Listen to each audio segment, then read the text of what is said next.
సర్పవరం భావనారాయణ స్వామివారి ఆలయంలో మాఘ మాసోత్సవాలు ఘనంగా నిర్వహిస్తున్నామని, ఉత్సవాలలో భాగంగా 2వ ఆదివారం తిరునాళ ఉత్సవాన్ని నిర్వహిస్తున్నట్లు స్థానిక పెద్దలు పుల్ల శ్రీరాములు తెలిపారు. కాకినాడ రూరల్ మండలం సర్పవరం గ్రామంలో వేంచేసిన శ్రీ రాజలక్ష్మి సమేత భావనారాయణ స్వామివారి ఆలయంలో మాఘ మాసోత్సవాలు ఘనంగా నిర్వహిస్తున్నారు.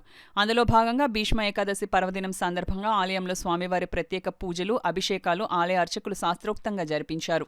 కాకినాడ పరిసర ప్రాంతాల నుండి పెద్ద సంఖ్యలో తరలివస్తున్న భక్తులు ఆలయ పుష్కరిణిలో స్నానాలు ఆచరించేందుకు గొట్టాలతో షవర్స్ ను ఏర్పాటు చేశారు. స్థానిక సంకీర్తన కమిటీ విష్ణు సహస్ర న్యాయ పారాయణం చేసి ఏకాహం నిర్వహించారు. ఈ సందర్భంగా స్థానిక పెద్దలు పుల్ల శ్రీరాములు, ముద్దన సూర్యప్రకాష్, మామిడాల శ్రీనివాస్, చక్రధరరావులు మాట్లాడుతూ ఆలయానికి విచ్చేసే భక్తులకు ఎలాంటి అసౌకర్యం కలగకుండా అన్ని ఏర్పాట్లు చేశామన్నారు. ఈ కార్యక్రమంలో పెద్ద సంఖ్యలో భక్తులు, మహిళలు పాల్గొన్నారు.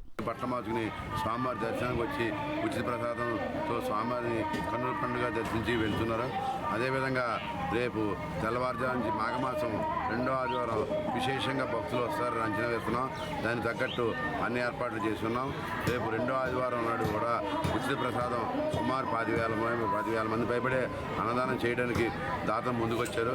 గౌరవనీయులు శ్రీ మన పుల్ల శ్రీరాము గారి ఆధ్వర్యంలో వారి స్నేహ బృందం వారు ఇక్కడ స్వామివారికి వచ్చే భక్తులు ఉచిత అన్నప్రసాదాన్ని ఏర్పాటు చేశారు. వారికి దేవస్థానం తరఫున ప్రత్యేక కృతజ్ఞతలు తెలియజేస్తున్నాం. సుమారు 1,00,000 నుంచి 1,50,000 మంది వరకు వస్తారని భక్తులు అంచనా వేస్తున్నాం. దానికి తగ్గట్టు పోలీసు బందోబస్తు, అలాగే ఉచిత అన్నదాన ప్రసాదము, అలాగే మెడికల్ క్యాంపు, పోలీసు బందోబస్తు కూడా ఏర్పాటు చేయడమైంది. కావున భక్తులందరూ సహకరించి స్వామివారిని దర్శించి తీర్థప్రసాదాన్ని స్వీకరించవలసిగా. మహిమాన్వితమైన దివ్యక్షేత్రం శ్రీ భావనారాయణ స్వామి క్షేత్రంలో ఈరోజు భీష్మ ఏకాదశి పర్వదినంగా, అలాగే మన గ్రామ పెద్దలు జనసేన నాయకులు పుల్ల శ్రీరాములు గారి ఆధ్వర్యంలో మన కోనేరు దగ్గర జల్లు స్థానం ఏర్పాటు చేయడం జరిగింది. అలాగే మాఘమాసంలో 4 ఆదివారాల్లో 2వ ఆదివారం రేపు విశేషమైన పూజలు, అలాగే భక్తులు అనేక వేల సంఖ్యలో భక్తులు రానున్నారని మాకు ప్రతి సంవత్సరం చూస్తూ ఉంటాం. ఈ సంవత్సరం కూడా 25,000 మందికి అన్నప్రసాద వితరణ విశేషంగా జరుగుతుంది. అలాగే పాలు, ఇతర మన ఫ్రూట్స్ కూడా భక్తులు డోనర్స్ ద్వారాగా భక్తులకి ఏర్పాటు చేయడం జరిగింది.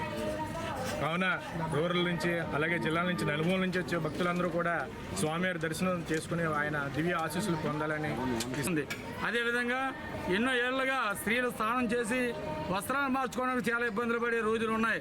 అలాంటి దృష్టిలో శ్రీరాములు గారు ఆలోచించి మరి పంచాయతీ కార్యదర్శి ఆయన ద్వారా అది షెడ్ ఏర్పాటు చేశారు. అదేవిధంగా స్నానాలు చేస్తే మెట్లు జారుతున్న ఇబ్బందులు పడతాయని విధానంగా ఉండడంతో లేడీస్కి అన్ని అవకాశాలు ఉన్న జల్లు పైప్ లైన్ ద్వారా జల్లు స్థానం ఏర్పాటు కూడా చేశారు. మరి గ్రామస్తులు, మహిళలు అందరూ చాలా ఆనందం వ్యక్తం చేస్తున్నారు. రేపు 2వ ఆదివారం విపరీతమైన జనం వస్తారు.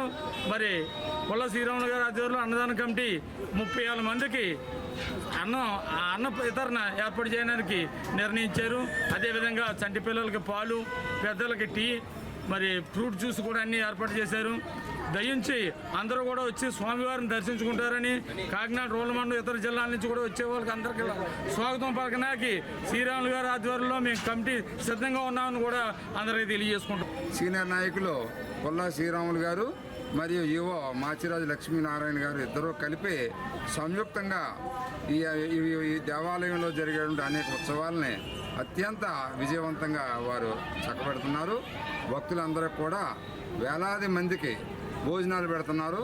అంటే భోజనాలు పెట్టడం అంటే చాలా చోట్ల పెడతారు, కానీ రుచికరంగా భోజనం చేసేటువంటి భక్తులకి మంచి ఆనందం కలిగించేలాగా ఇక్కడ వేలాది మందికి భోజనాలు ఏర్పాట్లు చేస్తున్నారు.